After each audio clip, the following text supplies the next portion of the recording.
Hello everyone, आज आपण पाहणार आहे टाइप्स ऑफ अकाउंट आणि त्याचे गोल्डन रूल.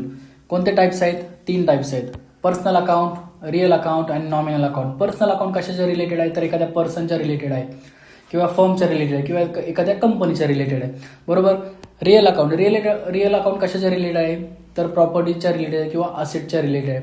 आणि नॉमिनल अकाउंट कशाच्या रिलेटेड आहे? तर एखाद्या एक्सपेन्सेस किंवा लॉसेस किंवा इन्कमच्या रिलेटेड आहे. या तिन्हीचे गोल्डन रूल्स आहेत ज्यावरती पूर्ण अकाउंटिंग डिपेंड आहे. तर या इकडे तुम्हाला तिन्ही रूल सांगतो. पर्सनल अकाउंटचा रूल काय सांगतो? Debit the receiver and credit the giver. जे काय येतंय त्याला डिबिट करा, जे काय जातंय त्याला क्रेडिट करा. नेक्स्ट आहे रिअल अकाउंट. रिअल अकाउंटचा रूल काय सांगतो? Debit what comes in and credit what goes out. जे काय जाते त्याला क्रेडिट करा आणि जे काय येते त्याला डिबिट करा. नेक्स्ट आहे नॉमिनल अकाउंट. नॉमिनल अकाउंटचा रूल काय सांगतो? All expenses and losses should be debited and all income and gain should be credited. म्हणजे काय? जो काही एक्सपेन्सेस आहे त्याला डेबिट करा आणि जो काही इन्कम आहे त्याला क्रेडिट करा. आता एक्झाम्पल घेऊया. एक ₹20,000 पेड टू रामला पण 20,000 रुपये पेमेंट केलं. राम काय आहे? पर्सनल अकाउंट आहे. कॅश गेली. कॅश काय आहे? रिअल अकाउंट आहे. एंट्री काय होणार?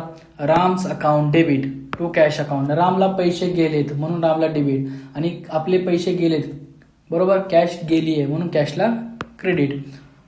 ओके. व्हिडिओ आवडला असेल तर लाईक करा आणि अशाच इन्फॉर्मेटिव्ह व्हिडिओसाठी फॉलो करा. Thank you so much.